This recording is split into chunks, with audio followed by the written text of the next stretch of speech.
wabarakatuh. Alhamdulillahi rabbil alamin, al-hadi ila ad-dinil qawim wa ila as-siratil mustaqim. Thumma as-salatu wassalamu ala al-mab'uuthi rahmatan lil alamin wa ala alihi wa sahbihi ajma'in, amma ba'du. Allahumma 'allimna ma yanfa'una wanfa'na bima 'allamtana wa zidna 'ilman ya rabbal alamin. Sahabat-sahabat sekalian yang dimuliakan oleh Allah Subhanahu wa taala, saudara-saudariku kaum muslimin yang berbahagia, di malam hari ini kita senantiasa bersyukur kepada Allah Subhanahu wa taala masih diberikan kesempatan, masih diberikan waktu untuk menghirup udara, diberikan kesempatan yang baik untuk belajar ilmu agama. Maka ini menjadi hal yang pantas dan patut untuk kita syukuri. Tidak kita sia-siakan waktu ini dengan hal-hal yang tidak bermanfaat. Tidak bermanfaat di dunia, terlebih lagi tidak bermanfaat dari sisi akhirat. Ketahuilah bahwa kita semua kelak akan dimintai pertanggungjawaban kita atas nikmat yang Allah berikan kepada kita. Allah mengatakan la tus'alunna yauma idzin 'anil na'im. Sungguh kelak besok di yaumil qiyamah kalian akan sungguh-sungguh ditanya tentang nikmat yang Allah berikan kepada kalian. Salah satu dari nikmat itu adalah tentunya nikmat waktu luang. Kawan-kawan sekalian yang semoga Allah berikan taufik kepada kita semua, mari kita lanjutkan pada kesempatan malam hari ini kajian membedah buku 67 masalah seputar kurban yang ditulis oleh Syekh Muhammad Ibn Shalih Al-Munajjid hafizahullah ta'ala, yang mana di pertemuan yang lalu kita sampai pada pembahasan permasalahan yang ke-19. Adapun sekarang kita masuk ke pembahasan masalah yang ke-20 dari hal-hal yang terkait dengan ibadah kurban.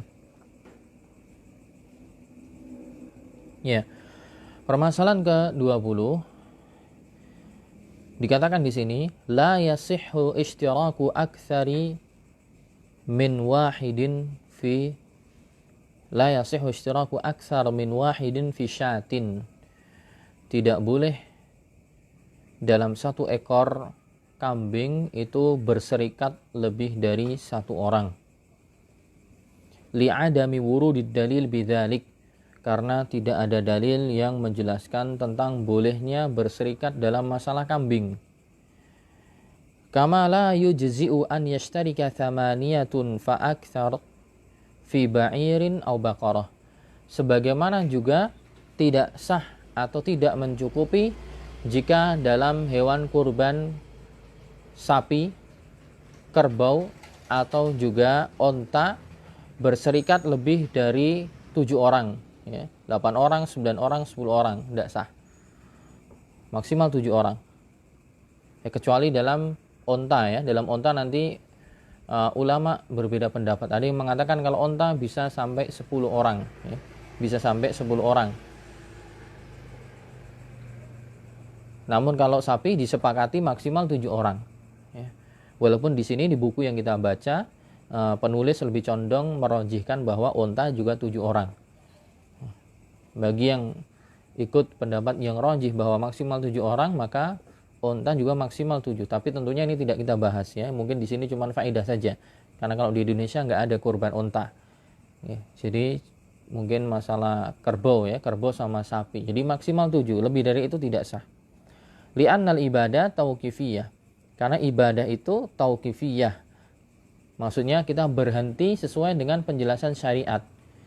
La yajuzu fiha ta'addil mahdud kamiyatan wa kaifiyah. Tidak boleh melebihi batasan.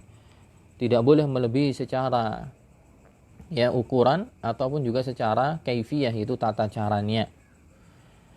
Kawan-kawan sekalian yang dimuliakan oleh Allah Subhanahu wa taala, yang dimaksudkan tidak boleh seekor kambing itu berserikat lebih dari 1 orang, sapi tidak boleh lebih dari 7 orang, itu maksudnya adalah serikat dalam namanya, ya. Serikat dalam namanya. Maksudnya kambing ini milik fulan dan fulan. kambing ini atas nama fulan dan fulan, 2 orang misalnya. Nah, itu yang tidak boleh seperti itu. Atau sapi ini milik fulan, fulan, fulan, fulan, fulan, fulan, fulan, 8 orang. Nah, itu tidak boleh. Tapi kalau berserikat dalam masalah tata cara pembelian, maksudnya ternyata satu kambing dibeli oleh 3 orang, boleh. Jika yang lainnya menghibahkan uang itu kemudian untuk salah satunya. Jadi misalnya ada 3 orang, teman atau mungkin keluarga, mereka beli satu kambing sendiri dengan uangnya, tidak bisa. Kemudian yang lain nguruni, fulan nguruni, misalnya harganya 1,5 juta, 500.000, 500.000, 500.000. Tapi akhirnya yang 2 itu menghibahkan, yo gue kowe wae, sik korban kowe, atas namamu. Nah ini boleh. Jadi kambingnya kan yang beli 3 orang ya dananya, tapi akhirnya sisanya itu menghibahkan. Jadi akhirnya kambingnya ya cuman atas nama 1 orang saja. Ya, cuman nanti yang 2 tadi mereka hanya dapat pahala sedekah. Adapun yang 1 tadi akhirnya mendapatkan hibah, akhirnya dia bisa kurban, dialah yang dapat pahala kurban. Nah, jadi yang dimaknai adalah bukan yang dimaksudkan 1 orang maksimal untuk kambing, sapi maksimal 7 orang itu bukan maksudnya adalah dana yang digunakan untuk membeli. Tapi maksimal 7 orang untuk sapi itu adalah atas nama orangnya itu maksimal 7 orang nanti yang akan mendapatkan ganjaran kurban tersebut. Dan itu difatwakan dalam ya, lembaga fatwa di Kementerian Agama Yordania, ya, di Kementerian Agama atau di lembaga fatwa negara Yordania. Ada pertanyaan di situ. Dikatakan, hal yajuzu li ahli baitin an yashtariku fi syira'i syatin liyudahhu biha? Apakah dibolehkan bagi anggota keluarga untuk berserikat beli kambing, kemudian mereka berkurban dengannya? Dijawab, asyatu la yasihhu al-ishtiraku fiha.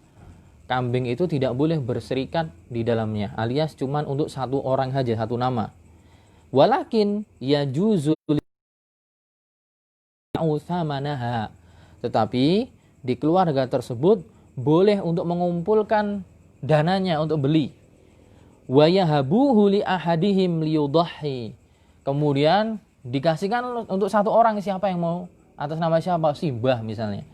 Mbah niki korban atas nama jenengan, Mbah Pawiro misalnya. Boleh. Wa yakunu lahum ajru shadaqah. Orang-orang yang lain yang bantu nyokong dana, mereka cuma dapat pahala sedekah. Adapun pahala kurbannya untuk yang atas namanya tadi. Nah, jadi dibolehkan guys seperti itu. Nah, juga ada apa? Ada sedikit penekanan dalam masalah kalau kurbannya urunan. Kasus yang pernah saya dapat ya, di satu masjid yang menjadi panitia pengurusan kurban sapi, itu kan biasanya dipatok ya, 1 sapi untuk 7 orang, 1 orang 3 juta misalnya. Berarti 1 kelompok 7 kali 3 21 juta. 21 juta. Ternyata ada 4 kelompok ya, 21 juta, 21, 21, 21. Tapi kan akhirnya prakteknya di lapangan, mereka nanti biasanya tidak menumpangkan sapi dengan harga yang sama. Ternyata ada sapi yang harganya enggak 21, 21,5 misalnya.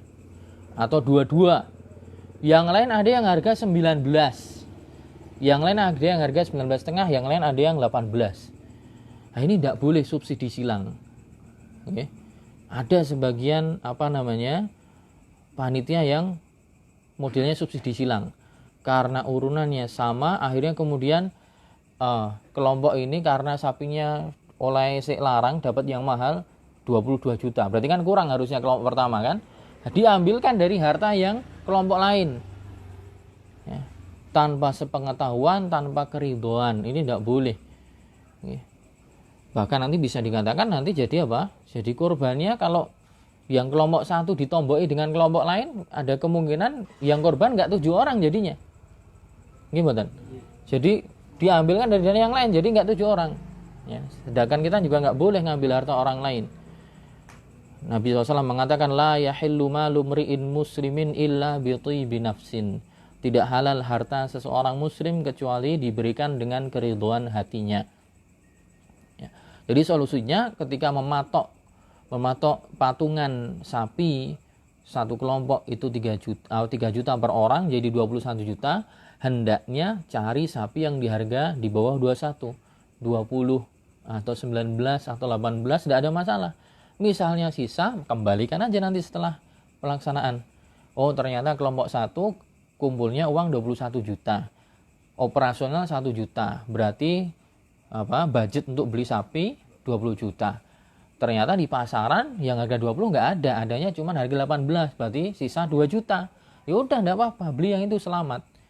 2 juta sisanya nanti dikembalikan kepada 7 orang lagi. Gitu.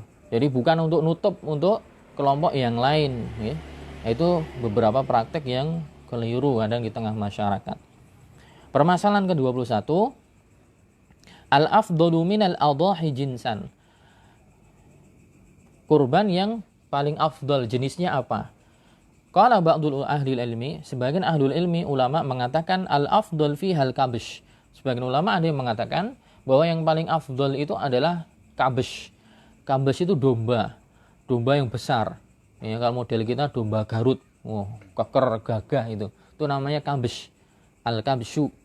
Ya, itu yang paling afdal. Sebagian ulama mengatakan itu yang paling afdal. Kenapa? Karena Nabi korbannya dengan domba model domba Garut kalau di kita. Nah, sebagian ulama bilang gitu. Tapi jumhur ulama, mayoritas ulama mengatakan yang afdal adalah onta. Baru setelahnya sapi. In dhahha biha kamilah. Nah, tapi ada pengikatnya.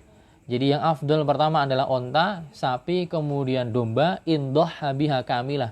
Jika menyembelihnya sempurna, dewean maksudnya. Satu orang sapi dewe gitu. Nah, itu baru afdal gitu. Tsummal ma'zu. Jadi onta, sapi, domba, baru al-ma'zu atau al-ma'iz. Apa al-ma'iz itu? Kambing kacangan. Kambing kacang itu kalau kita wedhus Jawa. Dalilnya apa? Bagi mayoritas ulama yang mengatakan bahwa yang paling afdal adalah onta dulu. Dalilnya adalah hadis riwayat Bukhari tentang masalah sholat Jumat. Nabi bersabda, "Man ightasala yaumal jumu'ati ghuslal janabah."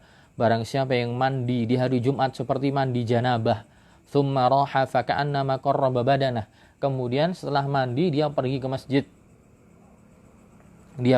Pergi ke masjid di saat yang pertama, di waktu yang pertama, maka orang ini dapat ganjaran seakan-akan menyembelih onta. Wa man raha fi sa'ati tsaniyah, barang siapa yang pergi di jam yang kedua, faka'annama qarraba baqarah, seperti halnya dia mendapatkan ganjaran menyembelih seekor sapi. Barang siapa yang pergi di saat yang ketiga atau jam yang ketiga, dia seperti menyembelih seekor domba besar. Dan seterusnya sampai sampai 5 ya. Jam pertama seperti dapat menyembelih onta, jam kedua seperti menyembelih sapi, jam ketiga seperti menyembelih domba, jam keempat seperti apa? Faka'annama qarraba dajajah, yang keempat seperti menyembelih dajajah. Babon ya, ayam babon. Wa man raha fi sa'atil khamisah faka'annama qarraba baydah. Barang siapa yang di jam terakhir ya sebelum khatib naik mimbar, jadi jam kelima, ini seperti seorang berkurban dengan telur ya, dengan sebutir telur. Nah, pertanyaan, faedah. Hitungan jamnya itu dari kapan? Jam pertama, jam kedua, jam ketiga, jam keempat. Dimaksud jam pertama itu kapan gitu. Syekh bin Baz menjelaskan, jam pertama itu dihitung dimulai ketika matahari sudah full naik sepenggalah. Sepenggalah itu setelah matahari full naik ditunggu sekitar 10-15 menit. Alias lebih enaknya kita katakan waktu sholat syuruk. Nah, waktu sholat syuruk itu jam pertama. Nah, tinggal hitung aja. Dari waktu sholat syuruk tadi dihitung sampai nanti waktu zuhur. Nah, dibagi 5. Berarti jam pertama intinya dari situ. Nah, nanti tinggal pembagiannya berapa, kedua, ketiga, keempat, lima. Jadi yang dimaksud pengen seperti dapat ganjaran seperti orang yang berkorban onta itu, ya mungkin sejak jam 7 itu udah di masjid nunggu Jumatan gitu. Nunggu Jumatan udah di masjid. Nah, kalau pengen apa? Dapat ganjaran yang seperti dijanjikan dalam hadis. Dia di masjid, kemudian nanti di sana baca Quran, dia berzikir dan seterusnya. Nah, itu jadi menurut jumhur yang afdal adalah onta, sapi dan seterusnya. Kemudian masalah ke-22, al-afdalu minal adhahi, yang paling afdal dari hewan kurban adalah asmanuhu, yang paling gemuk. Wa aktsaruhu lahman, yang paling gemuk, kemudian yang paling banyak dagingnya.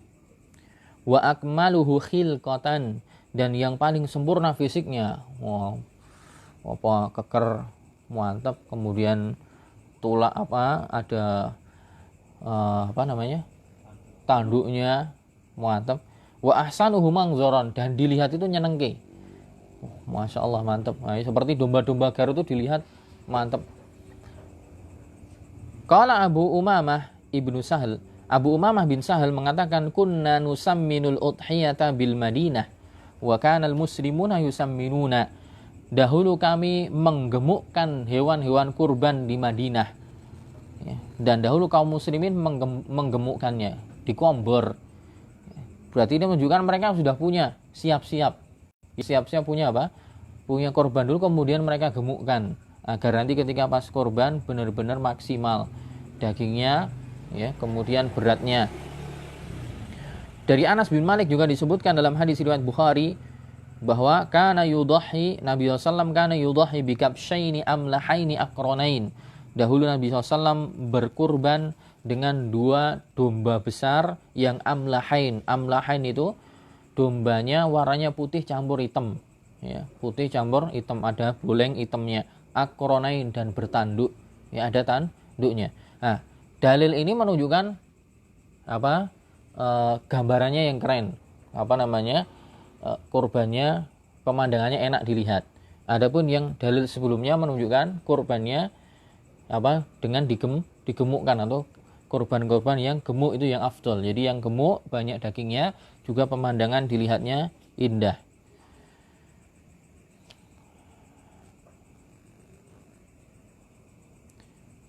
Nah, cuma nanti misalnya kita dihadapkan pilihan, harganya sama, kambingnya 3,5 juta. Kambingnya sama, misalnya 3 juta, 3,5 juta. Yang satu nggak punya tanduk, tapi lemu, ginuk-ginuk, dagingnya banyak. Yang satu ada tanduknya, tapi lebih kurus. Nah, mana yang afdol? Yang afdol mana? Yang afdol adalah yang paling banyak dagingnya. Kenapa? Sisi manfaatnya lebih banyak, ya, yang akan dirasakan oleh kaum muslimin yang mendapatkan hadiahnya atau yang mendapatkan jatah sedekahnya itu lebih banyak. Adapun sisi pandangan, ya itu cuma sekedar enak dipandang. Tapi ketika ini harus ditimbang-timbang masalah yang tidak bisa dihindari, maka ambil masalah yang lebih besar. Tentu masalah yang lebih besar adalah yang paling banyak dagingnya, karena nanti manfaatnya lebih luas. Yang satu bertanduk ketemu misalnya 10 kilo misalnya bersihnya. Yang tidak bertanduk bisa 15 kilo.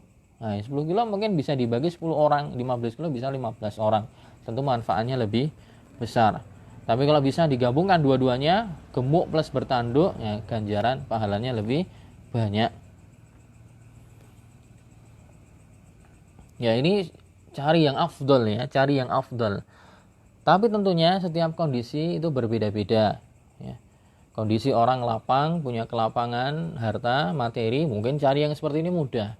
Tapi yang punya tabungan tapi mepet, ya ada banyak banyak solusi, ya, ada banyak solusi. Walaupun nanti sebagian akan dibahas, tapi sedikit kita sampaikan, ya, walaupun mungkin di kesempatan yang lain mungkin sudah disampaikan walaupun belum secara lisan.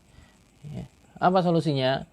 Ya, cari kurban kambing tapi yang jenis domba, umurnya yang minimal 6 bulan, masuk bulan ke-7, ya. Itu dibolehkan oleh para ulama, disebutkan oleh oleh Al-Imam Nawawi, Ibnu Abdul Bar dan yang lainnya, tidak ada khilaf di kalangan ulama tentang apa? Bolehnya berkurban dengan jaza'ah minad dha'n, ya. Dengan jaza'ah minad dha'n. Jadi tidak ada khilaf berkurban dengan domba yang umurnya jaza'ah. Cuma nanti dalam penafsiran jaza'ah nanti ulama memang ada khilaf juga. Ada yang mengatakan dia 1 tahun, ya, jaza'ah itu 1 tahun. Ada yang mengatakan 6 bulan. 6 bulan sudah masuk, ya, sudah masuk 6 bulan masuk, bulan ke-7 itu sudah diperbolehkan. Jadi dulu kondisi seperti ini, mungkin pandemi, mungkin tabungan tidak sebanyak dulu, ya, tidak selonggar dulu. Jangan tinggalkan kesempatan waktu-waktu mulia ini. Dalam kaidah fikih dikatakan ma la yudraku kulluhu la yutraku julluhu. Barang siapa yang tidak bisa mendapati sesuatu dengan maksimal semuanya, jangan tinggalkan semuanya. Ambil walaupun minimal. Oh, jangan kemudian wah aku ora iso korban wedhus gede atau sapi, oh ya serasa korban disan. Jangan. Tetap korban, misalnya mampu dan punya keinginan, ya. Karena mayoritas ulama mengatakan korban itu sunnah muakkadah, tidak sampai derajat wajib. Jadi misalnya ditinggalkan pun nggak berdosa. Tapi bagi yang ingin berkesempatan menghidupkan syiar, nggak bisa yang gede, cari yang kecil, ya. Cari yang kecil, ya, yang umur 6 bulan masuk bulan ke-7. Pengen lebih murah lagi, cari yang betina, jangan cari yang jantan. Umur 6 sasi, rodok cempe, tapi yang betina, lebih murah lagi. Ya. Pengen murah lagi, cari yang bisa diutang. Nah, sebagaimana sebelumnya dibahas oleh Ibnu Taimiyah, boleh untuk ngutang dengan syarat kemungkinan besar bisa nyaur.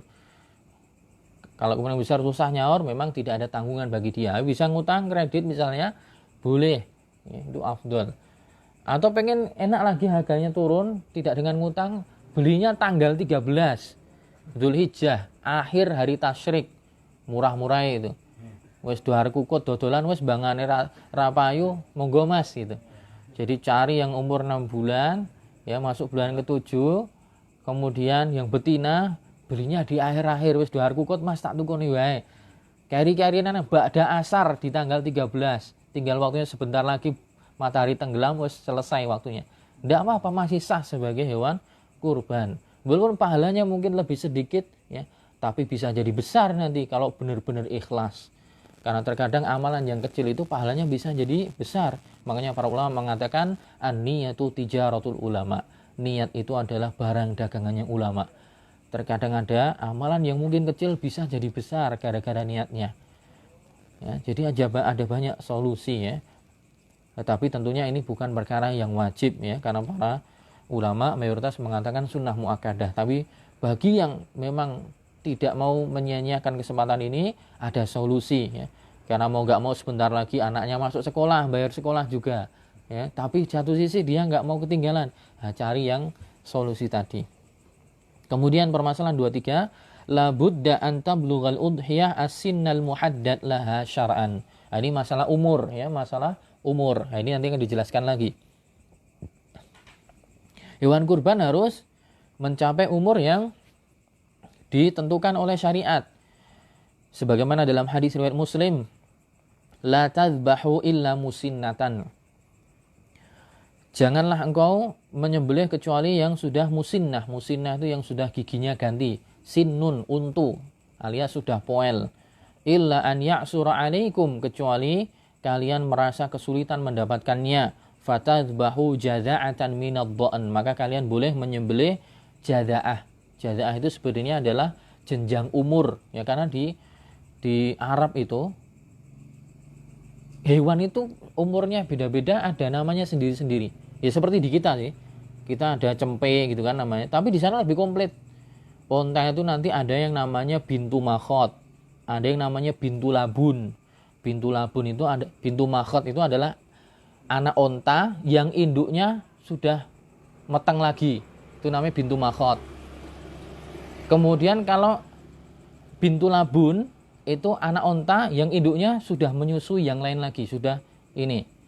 Kemudian nanti ada lagi, ya, yang atasnya namanya lagi beda lagi. Kemudian sampai yang namanya ba'ir. Ya. Jadi ada jenjang-jenjangnya, itu namanya beda-beda. Nah, di sini dikatakan kalau kamu belum bisa mendapatkan yang musinnah, hewan yang sudah poel, maka boleh menyembelih jazaah dari udha'an, yaitu domba. Wal musinnah ats-tsaniyah fama fauqaha. Musinnah itu adalah apa? Hewan yang sudah poel dan yang di atasnya atau yang lebih tua. Wal jazaah maduna dzalik. Kalau jazaah itu sebelum musinnah alias sebelum poel. Dan poel untuk onta matam malahu khamsu sinin. Poelnya onta itu umurnya 5 tahun. 5 tahun masuk tahun ke-6. Jadi kalau mau cari onta wiroloko itu cari yang sudah umurnya 5 tahun. Masuk umur ke-6. Ini kalau onta. Wasaniyu minal baqar, adapun kalau poel untuk sapi itu yang umurnya 2 tahun. Masuk tahun ketiga. Ya, berarti sapi masuk di situ kerbau. Kerbau juga minimal 2 tahun, masuk tahun ketiga. Wasaniyu minal ma'zu atau al-ma'iz, dan poel untuk kambing Jawa, kambing kacangan, matam malahu sanah, yang umurnya setahun masuk tahun kedua. Jadi kalau kambing yang biasa itu harus minimal 1 tahun. Wal jaza'atu minad dha'an, adapun ya kalau domba yang jazaah malahu sittah ashhur, yang umurnya 6 bulan, wadakhala fis sabi', dan masuk bulan ke-7. Seperti yang saya sampaikan tadi. Fal iltizamu bisin al-muqarrar syar'an, ya. Memegang umur-umur yang sudah ditentukan oleh syariat ini dalam perkara kurban, amrun wajib, perkara yang wajib. La tajuzu mukhalafatuhu bin naqsi anhu, tidak boleh diselisihi. Wa tajuzu ziyadah alih, tapi kalau ditambah boleh, kalau dikurangi tidak boleh. Berarti konsekuensinya apa? Kalau ada yang nyembelih kurban, sapinya umurnya baru 1,5 tahun, nggak sah. Bukan kurban, jadinya sedekah biasa. Yang nyembelih kambing Jawa belum sampai 1 tahun, nggak sah. Ya. Cuman sedekah biasa. Ya. Kecuali kalau yang domba, ya. Bisa dibedakan ya, domba itu yang gembel, ya. Gembel. Kalau yang al-ma'iz itu yang kambing kacangan, kambing Jawa dan yang sejenisnya. Taib. Kemudian permasalahan ke-24, la budda an takunal udhiyah milkan lil mudahhi.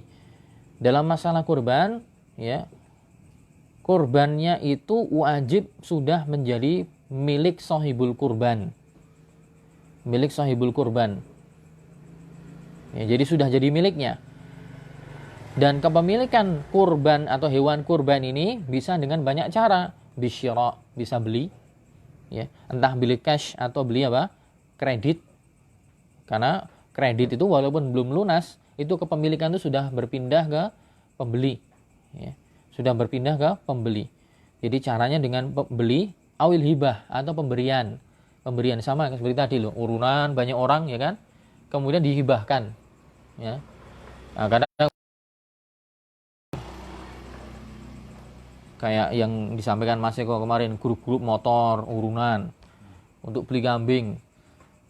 Nah, kalau urunan grup motor banyak orang, urunan beli kambing, kalau kambingnya atas nama grup motor, itu tidak sah. Kenapa? Karena korban itu berkaitan dengan mukallaf, dengan manusia yang kena beban syariat. Grup motor itu bukan manusia, ya, bukan manusia. Jadi kalau pengen itu sebagai kurban, maka urunan dari banyak orang, dari grup motor atau grup yang lain, nah, kemudian di atas namakan salah satunya, berarti dihibahkan kepada salah satu dari mereka. Oh, ini atas nama Mas Budi misalnya, atas nama Mas siapa gitu. Jadi bukan atas nama ini kurban atas nama KJ. Nah, tidak ada kurban atas nama KJ, karena KJ itu bukan sesuatu yang kena beban syariat, ya. Jadi kepemilikan hewan kurban itu bisa beli, bisa hibah, ya, pemberian, hadiah dan yang semisalnya, awil irs atau bisa warisan. Ya, si mbahnya meninggal, kemudian atau bapaknya meninggalkan 1 kandang kambing misalnya. Nah, berarti jadi milik anak-anaknya dan keluarga yang lain. Itu bisa dibuat kurban karena dia memilikinya dari jalan warisan. Awit tawalud atau dengan tawalud. Tawalud itu maksudnya adalah ya diternak gitu kan. Wa tasihhu tadhiyatu waliyil yatim anhu min malihi. Nah, ini juga misalnya ada anak yatim ya, anak yatim punya uang, uangnya mencukupi banyak untuk kurban. Dikatakan kurbannya anak yatim ini sah, diambil dari hartanya dia. In kana musiron, jika anak yatim ini longgar materinya. Maksudnya dia orang tuanya meninggal, orang tuanya kaya, punya uang banyak. Boleh walinya, Pak D-nya atau leknya yang mengurus anak ini itu berkorban atas nama si anak yatim tadi. Yatim itu maksudnya belum balik ya. Ya, yang dimaksud yatim itu belum balik. Jangan yatim menurut versi Indonesia. Yatim menurut versi Indonesia itu wis gede, terek-terek masih dikatakan yatim. Yatim itu adalah anak yang belum balik. Kalau sudah balik bukan yatim lagi namanya. Ya. Kalau sudah balik dikatakan yatim ya berarti bapak saya juga yatim gitu. Si mbahnya udah meninggal. Nah, ini maksudnya adalah yang belum balik. Dia masih diatur oleh walinya. Bapak ibunya meninggal, yang ngatur pamannya atau siapa. Itu boleh pamannya menyembelihkan kurban untuk dia dari hartanya dia. Jika memang dia punya kelonggaran harta. Wa kana yafrahu biha. Selain punya kelonggaran harta, si anak memang senang. Kalau anak nggak senang, nggak ingin, nggak boleh dipaksakan. Ya, tidak boleh dipaksakan. Wayan kasiru qalbuhu bitargiha. Dan si anak tadi kalau tidak ikut kurban dia nangis misalnya, sedih. Ya, tapi kalau dia tidak berkeinginan maka tidak boleh, karena itu bukan haknya walinya, itu haknya dia dan dia belum balik. Ya, dia belum kena beban syariat sejatinya, belum balik dan belum berakal, masih anak kecil. Ya, tapi jika dia ingin, tidak apa-apa. Ya, tidak apa-apa disembelihkan. Berkata Ibnu Qudamah dalam Al-Mughni, mata dhaha anil yatim, kapanpun seorang wali menyembelihkan kurban untuk si yatim, lam yatasaddaq bi syai'in minha. Tapi ketika ada korban untuk yatim, anak yatim tadi, tidak boleh disedekahkan. Tidak boleh dibagi-bagi. Wa yuwaffiru hari nafsihi. Dagingnya untuk dia sendiri. Ya, untuk yatim saja. Li'annahu la yajuzu sadaqah bi syai'in min malil yatim tatawuan. Karena tidak boleh menyedekahkan harta tersebut ya, dari harta anak yang yatim secara tatawwu. Jadi mungkin hukum asalnya nggak boleh ya. Tapi wallahu alam tidak diberi keterangan di sini. Bagaimana kalau memang anaknya ridho? Nah, mungkin kalau anak-anaknya ridho mungkin bisa statusnya mungkin berbeda. Maksa misalnya udah dibagi aja gitu. Tapi hukum asalnya tidak boleh. Hanya untuk dia saja. Untuk dia saja. Karena sebenarnya tadi ya dia belum balik, belum berakal. Dia belum kena beban syariat sebenarnya. Cuman pengen ikut-ikutan, yang lain pada korban dia ikut korban juga. Pengen ikut. Kalau tidak disembelihkan dia nangis ya. Pak, aku pengen nyembelih wedhus dhewe juga, beli sendiri gitu misalnya. Wallahu a'lam bishawab. Permasalahan ke-25, yushtaratu li sihhatil udhiyah an yudhi biha fil waqtil muhaddad syar'an. Disyaratkan untuk keabsahan kurban disyaratkan untuk disembelih di waktu yang sudah ditentukan secara syariat. Waktunya kapan? Yadkhulu awwalu waqti dzabhil udhiyah. Masuk awal mula waktu dibolehkan nyembelih kurban adalah setelah sholat Id. Setelah sholat Idul Adha. Sebagaimana dalam hadis Nabi SAW mengatakan, inna awwala ma nabda'u bihi fi yaumina hada nusalli. Dalam hadis riwayat Bukhari, sesungguhnya hal pertama kali yang kami lakukan di hari ini, yaitu hari Id, adalah nusalli, kami sholat Id. Ya. Summa narji'u fananhar. Setelah sholat Id pulang, kemudian beliau menyembelih. Faman fa'ala dzalika faqad asaba sunnatana. Barang siapa yang melakukan seperti yang kami lakukan, ya sholat dulu baru nyembelih, maka dia telah bersesuaian atau telah mencocoki sunnah kami atau ajaran yang kami tuntunkan. Gitu. Jadi sholat dulu baru kemudian menyembelih. Nah, konsekuensinya gimana kalau yang menyembelih sebelum sholat? Man dzabaha udhiyatahu qabla sholatil Id. Barang siapa yang menyembelih kurbannya sebelum sholat Id, fala tujzi'u anhu wa la tu'addu udhiyatan. Itu tidak sah bagi dirinya dan tidak dianggap sebagai kurban. Berdasarkan sabda Nabi dalam hadis riwayat Bukhari, wa man nahara qabla sholati fa innama huwa lahmun qaddamahu li ahli. Barang siapa yang menyembelih, nahar itu sebenarnya adalah nyembelih untuk versi onta ya. Kalau untuk versi kambing dan sapi itu zabah. yaitu digorok, diputuskan uratnya, ya, uratnya. Kalau unta disogrok, ya, pangkal lehernya dicoblos dengan belati dan yang semisalnya. Jadi cuma coblos saja, namanya nahar. Barang siapa yang menahar, nyembelih unta misalnya atau yang lainnya sebelum sholat, fa innama huwa lahmun, itu cuma terhitung sebagai daging biasa yang dia berikan kepada keluarganya. Laisa minan nusuki fi syai'in, tidak terhitung sebagai kurban, ya, sedikit pun, ya, bukan kurban. Tapi dalam pembahasan yang lain dikatakan, misalnya kan nggak semua orang ikut sholat, ya. Kalau orang yang nggak ikut sholat gimana nyembelihnya?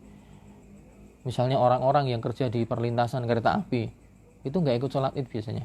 Kalau sholat semua nanti ada kereta lewat malah bahaya. Atau di lapas jaga perampok, ya, tapi di lapasnya ya sholat juga, ya.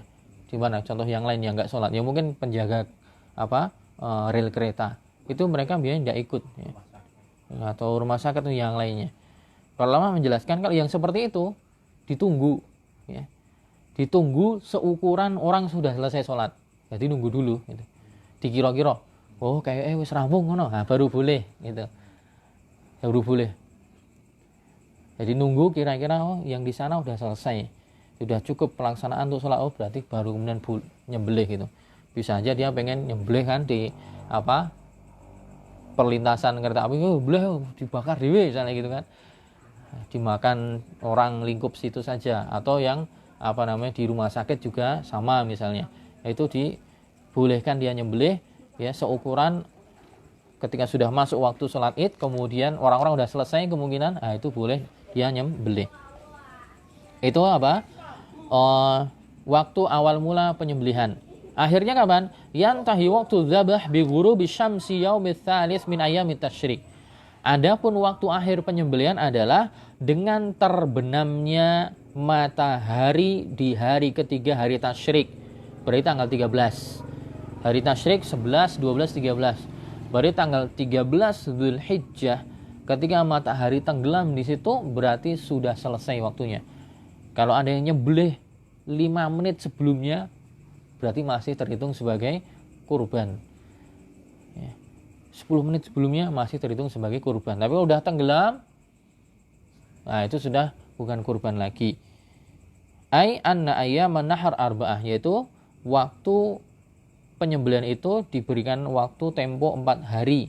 Hari Id dan 3 hari setelah hari Id. Berapa menit Mas ini? Sudah berapa menit? 8. Iya, satu lagi. Afdalu waqtin li dzabhil udhiyah. Seafdal-afdalnya waktu untuk menyembelih kurban. Kapan itu? Huwal yaumul awal, yaitu jelas hari pertama. Di hari Idul Adha, setelah selesai sholat. Wa kullu yaumin afdalu mimma yalih. Dan setiap hari lebih afdal dari yang lain. Maksudnya semakin dekat, ya, Id, kemudian hari besoknya semakin jelek. Jadi paling afdal hari Id, tanggal 11, tanggal 12, nah itu paling afdal daripada tanggal 13. Di semakin cepat dilakukan, maka semakin baik. Kenapa? Lima fihi minal mubadarah ila fi'lil khair. Karena semakin cepat melaksanakan, itu semakin kita dikatakan sebagai orang yang bersegera untuk menuju kebaikan. Dan Allah mengatakan, fastabiqul khairat. Berlomba-lombalah kalian dalam kebaikan. Ya, disuruh berlomba-lomba cepat-cepatan. Wal aslam an la yuakhiraha ilal yaumir rabi. Dan yang lebih selamat memang jangan sampai diakhirkan sampai hari keempat. Itu maksudnya jangan diakhirkan sampai tanggal 13 Dzulhijjah. Kenapa? Karena sebagian ulama memang ada yang berpendapat bahwa hari penyembelihan itu cuma 3 hari. Hari Id tanggal 11, 12 gitu. Ada yang mengatakan cuma 3 hari. Ya, jadi cuma 3 hari, hari Id, 11, 12, 13, ada yang mengatakan sudah tidak, ya, tapi sebagian yang lain mengatakan sampai tanggal 13. Dan penulis lebih condong kepada yang sampai tanggal 13, ya. Tapi kalau bisa sebelum itu lebih afdol gitu. Lebih afdol. Keluar dari perselisihan para ulama.